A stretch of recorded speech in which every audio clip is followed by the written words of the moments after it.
Waterloop.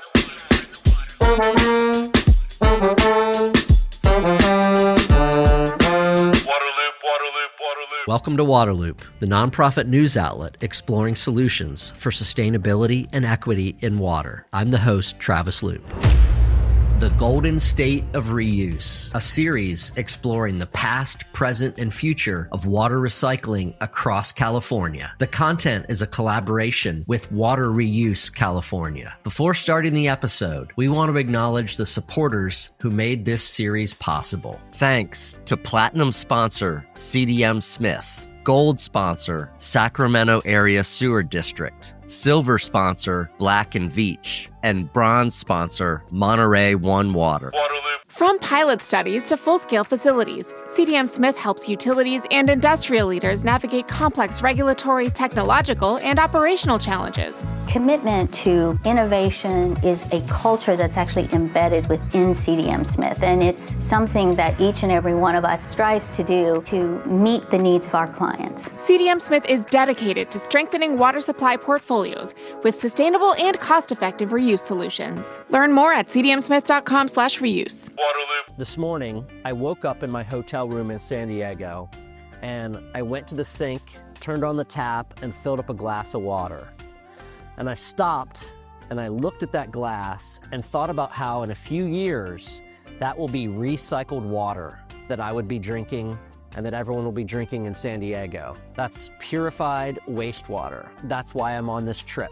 I'm doing an extensive series on the past, present, and future of water recycling here in California. California is the global leader in water reuse, producing maybe 250 billion gallons a year of recycled water for all types of purposes. I'm gonna go around the state and explore the projects and meet the people that are driving water reuse forward. For so long, water recycling was viewed as the future, but that future is here now. Let's learn how to use water again and again and again. Water recycling means taking water that was recently used and cleaning it so it can be used again. The wastewater from homes, industry, and businesses gets treated to remove contaminants. Depending on how it will be reused, the water can be treated to very high standards, including advanced purification that produces water cleaner than most drinking water. Recycled water can be used for many purposes: irrigating farms, golf courses and parks, cooling industrial equipment, replenishing groundwater, and increasingly for drinking water sources. Water recycling allows communities to make the most out of every drop, turning what was once a waste into a safe and sustainable resource. To explore the past of water recycling in the San Diego area, I've come out to the town of Santee, and I'm here at Santee Lakes. These were created in the early 1960s, one of the first examples of water reuse in this area in California. They took treated wastewater and created these lakes as a way to show what's possible and to create recreation for people. I'm going to talk to Kyle Swanson of the Padre Dam Municipal Water District about this exciting history and what it meant for water recycling across the state. They had a wastewater challenge, if you will. It was the city of San Diego and the San Diego area operated a metropolitan wastewater system.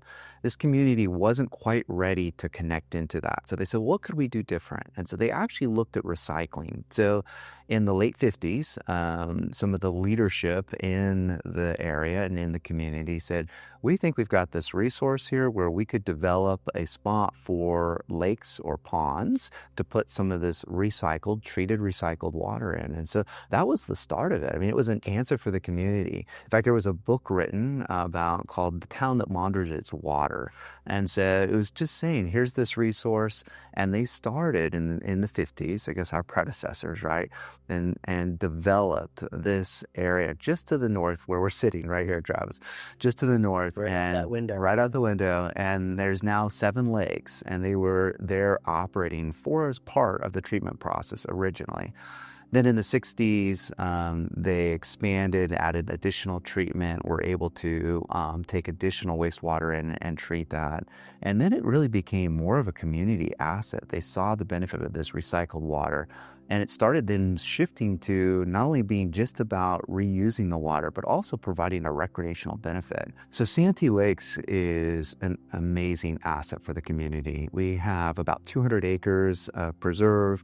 We see nearly 800,000 visitors a year visiting Santee Lakes for recreation purposes, for camping, for fishing, and just taking advantage of that recycled water. I think about where the people got the idea, right, back in the 50s. Where did they look somewhere and see this happening, or they just had that concept in their head? And any idea about like that origin? I don't know exactly, but I would say if you think about this, you could say it's just mimicking nature, right? So in the hydrologic cycle, I'm a geographer, and so love looking at that.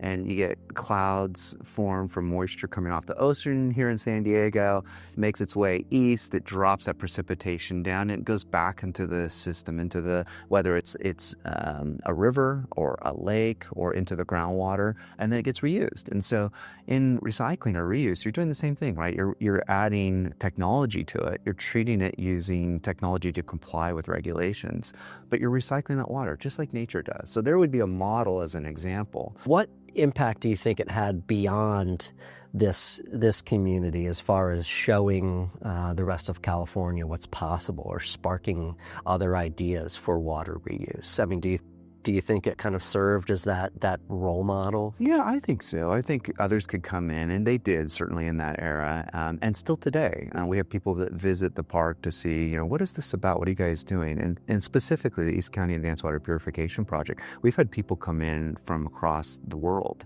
that want to see, what are you doing that's unique? I'll say when we were evaluating doing our most recent project, we went and saw what others were doing, right? So we're paying it forward in a sense. And I have to believe in the 50s and 60s that happened at the same level. People wanted to know, well, what are the other alternatives? How does this wastewater stream become a resource that's of value, and recycle that for your community? So I believe it was happening then, and it's currently happening today. Specific to San Diego, we are at the end of the pipeline. So the majority of water coming into San Diego is imported. That meets about 90% of the demands in San Diego. And that mostly comes from the Colorado River and from Northern California. Both of those systems are impacted. So I think the average person, when you say there's an answer in recycling or reusing the water in San Diego, it makes sense. It's kind of a righteous idea, right? You import water hundreds of miles away. There's an expense to do that. And that impacts other regions or other areas as that water gets imported into San Diego. So Padre Dam recycling in the 50s, or what we're doing currently in a project, looks at that and says, well, if you could develop a new local supply right here in San Diego, that's less of an impact on the Colorado River system, let's say. That leaves water available for other states, other regions, the West in general. So a big benefit or win for the communities. Tell me about that evolution a little bit more, just what you're doing. You mentioned it a couple times, but yeah, give me the summary of this exciting project. So East County Advanced Water Purification Project, it's actually being constructed by a separate public entity.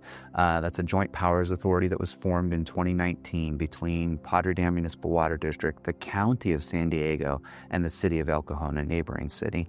Those three entities formed that JPA, or Joint Powers Authority, and contracted with Padre Dam to be the administrator and operator of a $1 billion project. So in a simple sense, we're taking wastewater, we're producing recycled water. That recycled water gets treated to produce a purified water, and that purified water will be pumped over to a neighboring agency's surface water body, Lake Jennings, and that's owned and operated by Helix Water District. So they're a partner in the project as well. That purified water will sit in Lake Jennings for about 6 months, and then it'll be treated again and then redistributed in East San Diego County, and reaching about 500,000 people daily.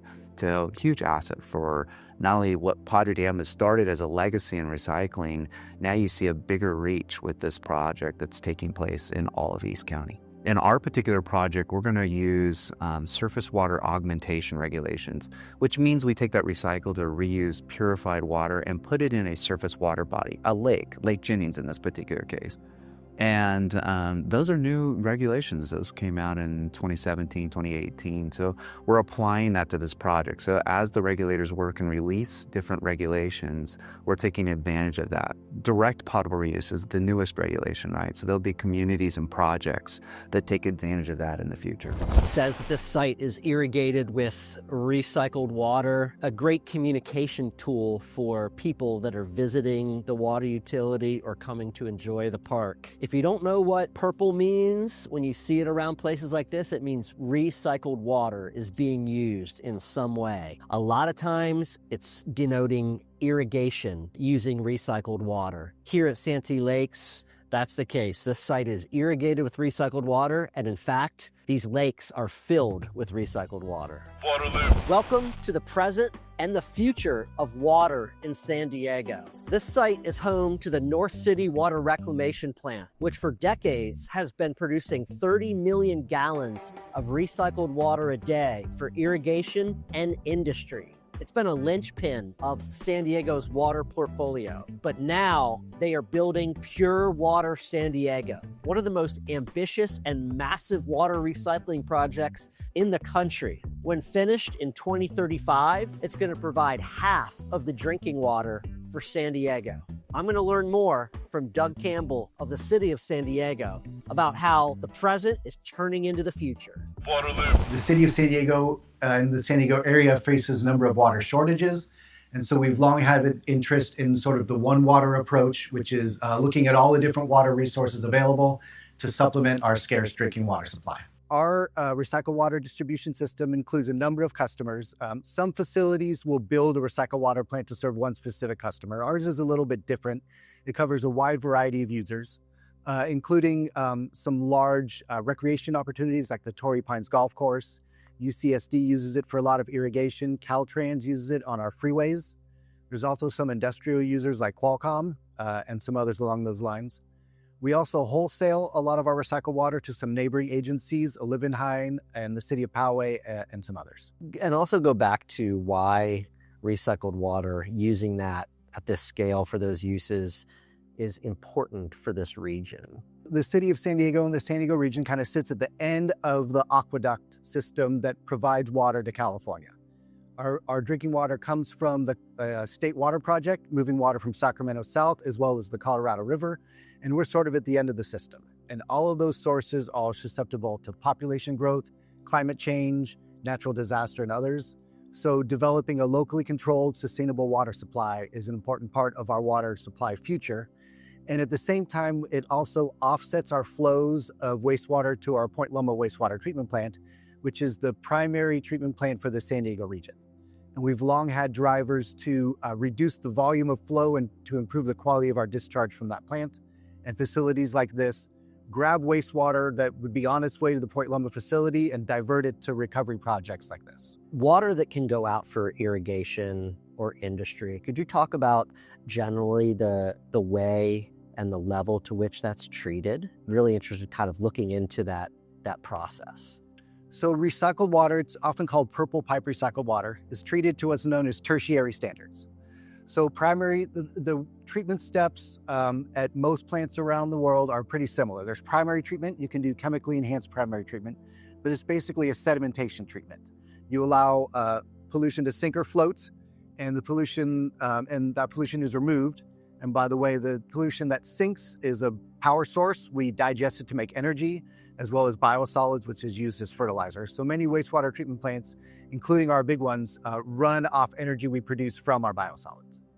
Secondary treatment is called biological treatment, and you grow a population of microorganisms that can consume dissolved organic pollution in your wastewater.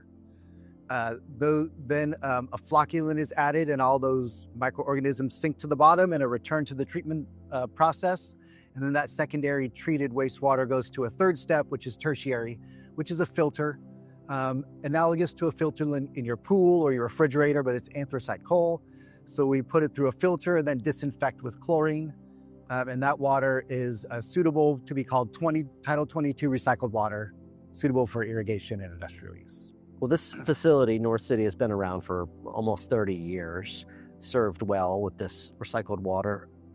What What gave you the confidence that this had an important role in the San Diego region and would work? So the city of San Diego has a long history of innovative research projects to look into beneficial reuses of wastewater in an area that has water scarcity. So an early project we had was located in Mission Valley in the 1980s. It was called aquaculture, and it was early studies into how we can use, I think we used a plant called a hyacinth to look at removing pollutants from wastewater. And that moved to a larger project we had in the San Pasqual Valley that sort of just research and pioneering efforts to see the feasibility of turning wastewater into a beneficial reused byproduct. All of these testing initiatives get a lot of laboratory analysis and testing to demonstrate to ourselves, to the regulators, to the public, that projects like this are protective of public health. And to build this plant and to make it provide recycled water is an investment. What's the return on that investment? Not necessarily in specific dollars, but just broadly speaking, what justifies it from an economic and financial standpoint? The city is investing, the ratepayers are investing. All of our wastewater recycling efforts are sort of driven by our issues with our Point Loma wastewater treatment plant. It's an older plant built before the Clean Water Act that has had trouble keeping up with population growth in the San Diego area. So we've had a lot of drivers to sort of look at diverting wastewater for treatment and other uses rather than upgrading that facility. So we're avoiding significant costs to upgrade that facility by diverting wastewater and treating it throughout our region. And so we've been able to demonstrate not only a lower volume and improved quality of our ocean discharge, but we are gaining a usable product out of it. Waterloop. Recycled water projects often come with billion-dollar price tags. But are they worth it? In places like San Diego, the answer is yes. In California, importing water from distant sources like the Colorado River or the State Water Project can cost over $2,000 per acre foot. And those prices keep rising due to scarcity and aging infrastructure. Desalinated water offers a drought-proof supply but comes at a steep price, typically $3,000 or more per acre foot, and requires high energy input, driving up long-term operating costs. Once infrastructure is in place, advanced recycled water for indirect potable reuse typically costs around $2,000 to $2,500 per acre foot. That often makes it more competitive than new imported supplies and far less energy intensive than desalination. Plus, San Diego tapped into federal financing, borrowing money between 0.8% and 1.8%, saving hundreds of millions of dollars that directly benefit ratepayers over time. Recycled water isn't just about reuse, it's about return on investment. Waterloop. I want to transition a little bit from the present to the future, and the future is happening all around us as we sit here at this site, because it is home to the North City Water Reclamation Plant, but it is also now going to be home to Pure Water San Diego. We are in an incredible amount of construction. Talk to me first about what's happening to upgrade the North City plant and the fund that's involved in upgrading an existing facility. There are a lot of challenges that come with upgrading a working facility like the North City Water Reclamation Plant. So throughout our construction project, we've had to maintain our existing production of recycled water while accommodating all the construction that you see around us today. So this facility will continue to supply our existing recycled water supply while also supplying tertiary treated water to our pure water facility located across the street, which will provide significant additional treatment to produce a source of drinking water for our region. So we are not only expanding this plant to have a capacity from 30 to 52 MGD or million gallons per day, but we're also upgrading some of our treatment technology. Construction projects like this always come with lots of challenges. I mentioned the logistics of just the dance between moving around the construction and keeping our plant running. So there's a lot of staging and thought that goes into that. As you can see, there's a lot of dust and congestion. There's lots of parking issues. Anytime you upgrade an older facility like this, you uncover some new things that need to be addressed as you go along. So Pure Water San Diego, one of the most exciting, projects out there in the world of water reuse, period. Very happy to be here. Tell me about the vision for that. What is that going to look like?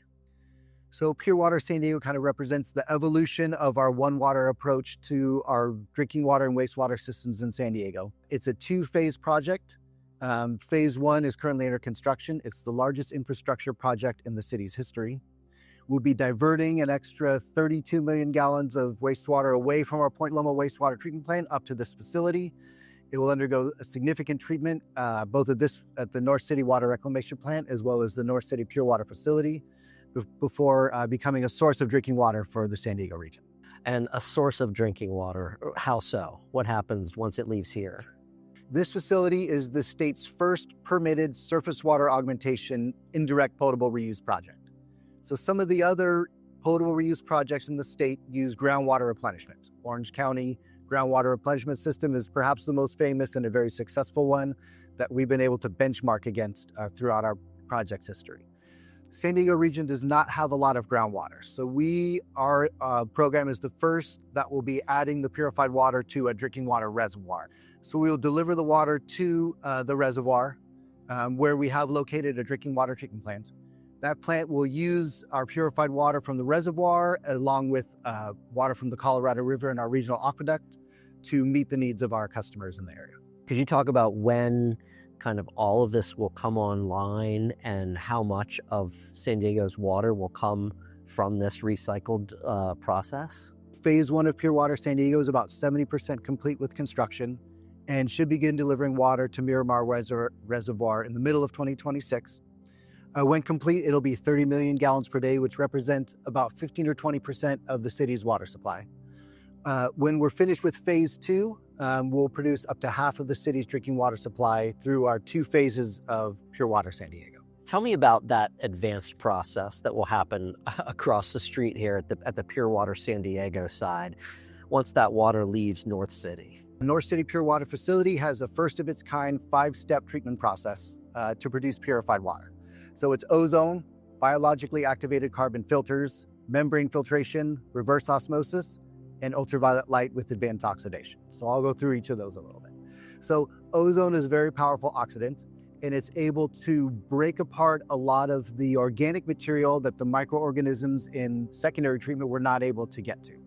So that makes them amenable to absorption and consumption by biology. So we have biologically active filters, it's granular activated carbon that you allow biology to grow, and they will absorb a lot of that organic matter, effectively removing a lot of pharmaceuticals and CECs and a number of organics that were challenging to remove earlier. These make really effective pre-treatment steps for the next two steps, which are membrane filtration, that's a physical filtration. We'll be doing what's called ultrafiltration, which has pore sizes around 0.02 micrometers. From there, it goes to reverse osmosis, which is essentially a filter with holes about the size of a water molecule. So reverse osmosis very effectively removes all salts, minerals, organics. If there's any viruses or parasites left over, they're very effectively removed in reverse osmosis. And the water that comes out of reverse osmosis is essentially near distilled water quality. It's very pure. In fact, we'll be remineralizing it before we put it in our pipelines. There's still another treatment step, which is ultraviolet light. It's ultraviolet light at 254 nanometers. It serves as the fail-safe should any pathogens make it through those other treatment steps, immediately destroyed by our ultraviolet light. Along with advanced oxidation, some facilities use peroxide. We'll be using hypochlorite, which makes a hydroxyl radical that is able to destroy any organic compounds that have remained. So this purified water then is monitored at every step of our treatment process. I think our facility will be the most metered facility in existence. We'll be demonstrating continuous performance at each of those 5 treatment steps during the treatment process. We have a robust monitoring program to assure compliance with all regulations at all times. And we have a lot of history with this treatment process. We've been running these same 5 treatment steps at our Pure Water demonstration facility located right out this window here for about 10 years. And we have a long history of demonstrating the effectiveness and the consistent 24/7, 365 operations of a facility like this. Incredible. I can't imagine anything other than water will be left at the end of that process. Waterloop. When we talk about turning treated wastewater into purified water, here's the most common way that it's done. Through microfiltration or ultrafiltration, water is pushed through fine membranes that remove solids, bacteria, and most microscopic particles. Then, in reverse osmosis, water passes through even tighter membranes that filter out salts, viruses, pharmaceuticals, and nearly all remaining contaminants, leaving behind almost pure H2O. Next, ultraviolet light combined with peroxide or hypochlorite breaks apart any remaining organic compounds and neutralizes trace contaminants at the molecular level. Finally, the water is adjusted for pH. Minerals may be added to protect pipes and ensure taste, and the final product is rigorously monitored for safety and quality. The result is water that meets or exceeds drinking water standards. Waterloop. Describe for me how you would kind of talk about the shift or the building of public acceptance, especially over the past 30 years, maybe from the mid-90s. This North City facility came on in 97. You've been successfully doing, the reuse for irrigation and industry. Pure Water San Diego is full bore. Could you just talk about how you'd assess the shift in public perception and public acceptance over the past 3 decades? So it has been a long journey for Pure Water San Diego to kind of get off the ground and be to the place we are now. As late as the late 90s, early 2000s, we did surveys of our public, and we had about 2/3 that were not accepting of potable reuse at that time. And thanks to our many outreach efforts, we did a poll of San Diegans in 2012 to see sort of how are we doing on this. And we saw a dramatic shift to where now 2/3 of San Diegans approve of potable reuse in Pure Water San Diego. And so we redid that same survey in 2024, and we were pleased to see that now 76% of San Diegans are supportive of potable reuse and Pure Water San Diego. And we're very proud of our continued efforts in that realm.